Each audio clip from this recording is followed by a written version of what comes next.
Pittsburgh Trivia is a production of Warrior House Media. Welcome to Pittsburgh Trivia with your host, Jim Cannon, where uncovering the crazy truth and trivia about Pittsburgh is just the beginning. And who knows, you may even learn a few things in the process. We know life can get pretty interesting around Pittsburgh. Speaking of interesting, did you know that? Hi, and welcome to Pittsburgh Trivia, an interactive trivia show where we test your knowledge of all things Pittsburgh and the surrounding region. I'm your host, Jim Cannon. Thanks for joining me. Man, I'm excited. This is episode 20. Hard to believe we hit that milestone already. And what's the best way to celebrate a milestone? Why, a special episode of Pittsburgh Trivia, of course. Typically, our episodes are a mix of all sorts of topics. We might have one episode that covers history, architecture, food, and sports within just one round. But this time we're doing something a little bit different because this episode is all about a Pittsburgh icon, Fred Rogers, or as tens of millions of kids knew him, Mr. Rogers. Now, if you're from Pittsburgh, you likely know that Fred Rogers wasn't born in Pittsburgh itself, though he was born nearby, and that's a hint for one of the questions we'll be asking in a few minutes. But his show was produced here, and Fred and his wife Joanne lived in Squirrel Hill, which was not too far from the WQED studio where his show was produced. And if you're not from Pittsburgh, it's okay. We have questions that even some natives might not get, and maybe you will. Now, as I always do, let me explain how the show works. We have 2 rounds of 5 questions each. I'll read a question, pause for a few seconds to let you think about it, then move on to the next question. At the end of each round, I'll read the questions again and provide the answer along with some additional information. After 2 rounds, there's one final bonus question. I'll read it, give a slightly longer pause, and then provide the answer. The show is a fun way for you to see what you know about Pittsburgh and learn some new things along the way. Now, if you're new and enjoy this episode, we encourage you to check out the rest of the episodes either on our website, pittsburghtriviapodcast.com, and yes, you have to spell it out, or you can jump on a listening platform you like. And those platforms can be found on the website. The show's free, and we don't ask you to sign up for anything except our updates. You give us your email, and we will send a notification to your inbox when a new episode is posted. We also have a social media presence on Facebook, Twitter, and Instagram. And we throw up random trivia posts and sometimes even post hints to upcoming questions. Now, there's a bunch to cover, but we're done now. So let's get into some Pittsburgh trivia and have a little fun. Are you ready? Let's go. Round 1, question 1. In 2018, 15 years after Fred Rogers' passing, PBS celebrated the 50th anniversary of Mr. Rogers' Neighborhood with a television special. The special was hosted by this Oscar-nominated Pittsburgh-born actor who had gotten his start in show business as a stagehand for Mr. Rogers. Now, here's a hint. The actor once played Batman.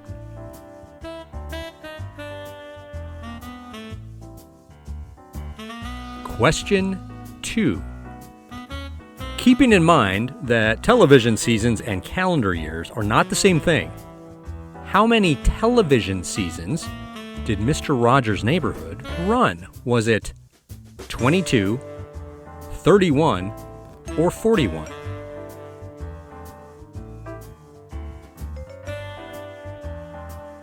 Question 3. Unveiled in 2009 on the North Shore, the 11-foot-high bronze sculpture of Fred Rogers, aka Mr. Rogers, depicts the beloved TV star sitting down and performing this action that was part of every show opening. What action does it depict?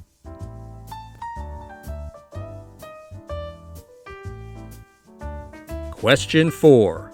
We're all familiar with Fred's cardigan sweaters, which, by the way, were not always red. Where did he originally get the sweaters?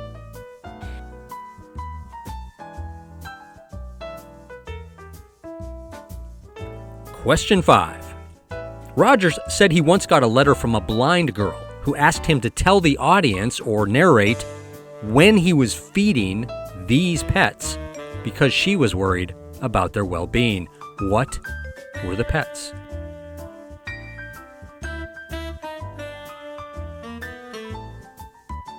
All right, that's it for round 1 questions. Let's go back and get some answers. Question 1. In 2018, 15 years after Fred Rogers' passing, PBS celebrated the 50th anniversary of Mr. Rogers' Neighborhood with a television special. The special was hosted by this Oscar-nominated Pittsburgh-born actor who had gotten his start in show business as a stagehand for Mr. Rogers. And the hint was this actor once played Batman. This was kind of the gimme question to get your brain warmed up. The answer is Michael Keaton. So Keaton is a Pittsburgh native. He worked at WQED for a few years before he jettisoned himself into that sort of stratosphere of fame, but he was actually a stagehand on the show, and one of his tasks was running the trolley. He also was the original operator of the slide projector known as Picture Picture. And question 2, keeping in mind that television seasons and calendar years are not the same thing, how many television seasons did Mr. Rogers' Neighborhood run? Was it 22, 31, or 41? And I gotta tell you, if you're not on TV, this was probably a random guess, but you might have gotten close. The answer is 31. So, interesting fact, he actually took about a 5-year break in the mid-1970s, and PBS just aired reruns of the show. Rogers wanted to get into programming for grown-ups, but he was ultimately persuaded to come back and pick up Mr. Rogers' Neighborhood, and he did. But yeah, the TV seasons are typically only a portion of the year, and they don't always run concurrent with a calendar. So that's how he was involved with the show for 50 years, but didn't have 50 actual television seasons. See, even the host learned some things. Question 3. Unveiled in 2009 on the North Shore, the 11-foot-high bronze sculpture of Fred Rogers, a.k.a. Mr. Rogers, depicts the beloved TV star sitting down and performing this action that was part of every show opening. And the answer is tying his shoes. Now, you might recall he would come in, change his sweater, then sit down and change his shoes. And he would sing or do a monologue while he got dressed and ready for the episode. Question 4. We're all familiar with Fred's cardigan sweaters, which, by the way, were not always red. Where did he originally get the sweaters? The answer is his mother knit them. Her name was Nancy McFeely Rogers, and until her death in 1981, she made new sweaters for all her children for Christmas every year. Rogers reportedly had 25 that he would rotate while doing the show. And question 5. Rogers said he once got a letter from a blind girl who asked him to tell the audience, or narrate, when he was feeding these pets, because she was worried about their well-being. What were the pets? They were fish. So reportedly, the letter read, and I'm going to quote, "Dear Mr. Rogers, please say when you are feeding your fish because I worry about them. I can't see if you are feeding them, so please say you are feeding them out loud. Katie, age 5." So do you remember the fish tank during the show? It was just like a plain old aquarium, like one of those old rectangular ones. And as I recall, it was over near the traffic light that he had on the wall. But yeah, I remember him picking up the little thing and sprinkling it over the tank and feeding the fish. So, kind of cool. All right, well, that's it for round 1. Did any of those questions bring back memories for you? Can you kind of hear the theme song now playing in the background? Well, if you're enjoying this trip down memory lane, stick around because we have 5 more questions on the way. Before we do that, just a quick note. If you enjoy the show, please hit the little thumbs up icon and give us a like. It's just one way for us to gauge how the show is doing. Of course, you can also email us by heading to the website and hitting the big contact button. All right, let's get back to the land of make-believe and some more heartwarming Mr. Rogers trivia. Round 2, question 1. As we touched on in the introduction, we always associate Mr. Rogers with Pittsburgh, including the large statue of him on the North Shore near the stadium, the one mentioned in round 1. But there's also a bronze statue of Fred Rogers in this town where he was actually born and raised. The same town where Rolling Rock beer used to be brewed. What town is it?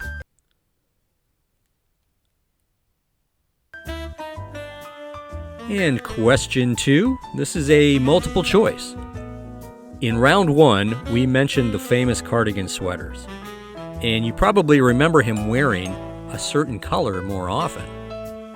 But which color of cardigan did he actually wear more than any other? Was it red, yellow, blue, or green?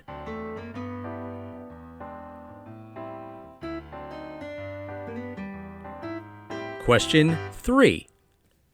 One of the most beloved characters on the show actually made his debut on the precursor to Mr. Rogers' Neighborhood, a show called The Children's Corner. The character was named after Dorothy Daniel, the WQED station manager, who gave Fred Rogers the puppet for the character the night before it debuted. What character was it? And here's a hint. Rogers voiced this character for both The Children's Corner and his neighborhood show.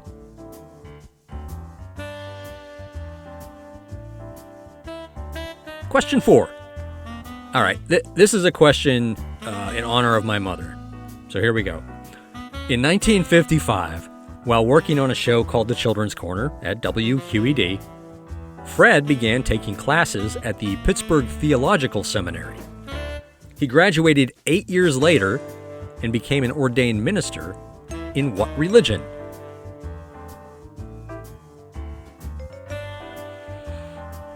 Question 5. This prop, named Ding Ding, which transformed viewers from Mr. Rogers' living room to the land of make-believe, originated on a show that started in Toronto on the Canadian Broadcasting Corporation called Mr. Rogers.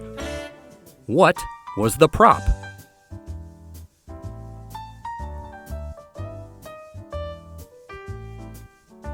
All right, that does it for the round 2 questions. We're going to go back and check the answers and see how you did. I know a few of these were a little bit tricky, but we threw some multiple choice in there to kind of help you out.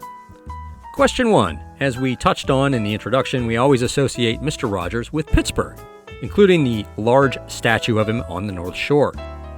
But there's also a bronze statue of Fred Rogers in this town where he was actually born and raised, the same town where Rolling Rock beer used to be brewed. And the answer is Latrobe, or Latrobe, if you're a native. And yes, for you native Yinzers, that question was probably a freebie. Rogers was born there and was there until he graduated from high school. Side note, he and another Latrobe native, Arnold Palmer, were only a year apart in school. Question 2. This was a multiple choice, and hopefully you guessed correctly. In round 1, we mentioned the famous cardigan sweaters, and you probably remember him wearing a certain color more often. But which color of cardigan did he actually wear more than any other?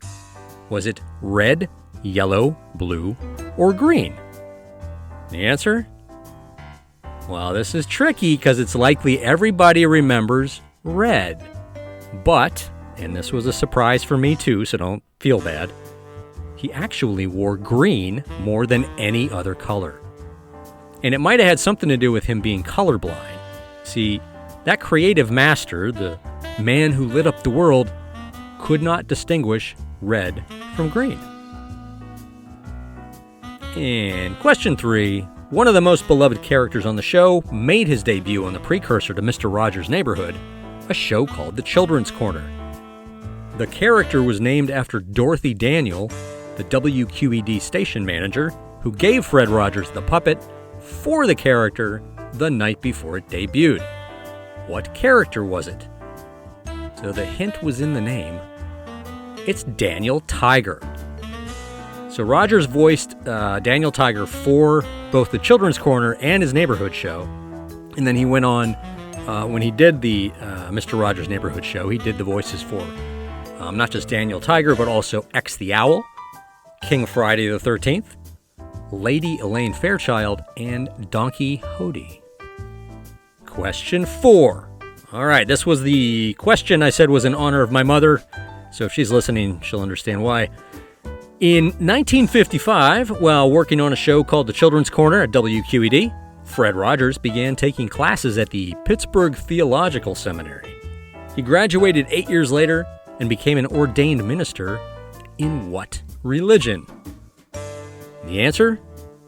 He became an ordained Presbyterian minister. He graduated in 1962 and was ordained in 1963. It took 8 years because he was going part-time while he was doing the show.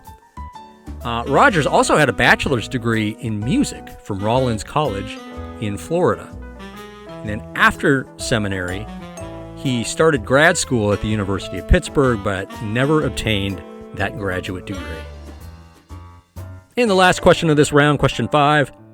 This prop named Ding Ding, which transformed viewers from Mr. Rogers' living room to the land of make-believe, originated on a show that started in Toronto on the Canadian Broadcasting Corporation called Mr. Rogers. What was the prop? Just think about the name, you get the answer, and the answer is Ding Ding the Trolley. So Fred Rogers got a start in children's television programming when he created and worked on that show called Mr. Rogers in Canada. He did that from 1962 to 1966, then moved back to the States and created Mr. Rogers' Neighborhood. But when he left Canada, he took a few of the original show's props from the Mr. Rogers show, and Trolley was one of them. How did you do in round 2? I have to say this episode was a lot of fun putting together because with every question, it brought back a slightly faded memory of the show, whether it was one of the puppets or one of the guests he had on. He had many over the years. And there's so much to cover with him. Now, if you listen to this episode and you're feeling like you need more Fred Rogers energy, there's a display at the Heinz History Center that features some of the items from the show and like a mock set of the castle. It's fun. It's just a fun exhibit to go check out. All right, we're almost through episode 20. Just one question left. So here we go.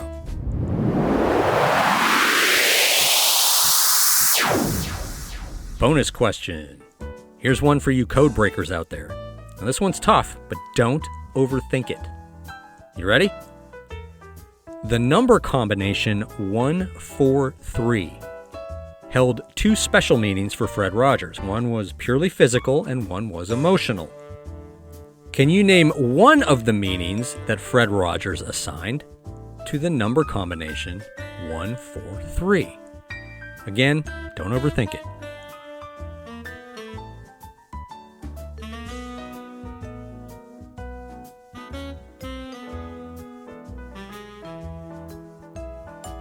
All right, I don't know what answer popped into your head. You should probably go with the first one, though. So the answer is, for over 30 years, Fred Rogers weighed 143 pounds. It was a constant for him. In fact, he was a creature of habit, exercising daily, which included swimming, and strictly watching his diet. And he weighed himself daily. But it wasn't vanity, it was just more for consistency. That's the physical meaning. Now, the emotional meaning? Well, on one episode of the show, he wrote down a note for Mr. McFeely, and the note read 143, which was code for I love you. The numbers are the same as the numbers of letters in each word. Pretty nice story, but that's also how you get internet rumors about Fred Rogers having been a spy during the Cold War or something like that. But yeah, those are the two meanings. His weight and the number of letters in the words, I love you. And that's it for this special episode of Pittsburgh Trivia. Thank you so much for listening and thank you for playing. I hope it was fun. and helped jog some pleasant memories of a simpler time, a time when Fred Rogers was a friendly, calming voice for all of us. And I want to leave you with this quote from Mr. Rogers. "In a way, you've already won in this world because you're the only one who can be you." We'll see you next time. What? You're never going to believe this.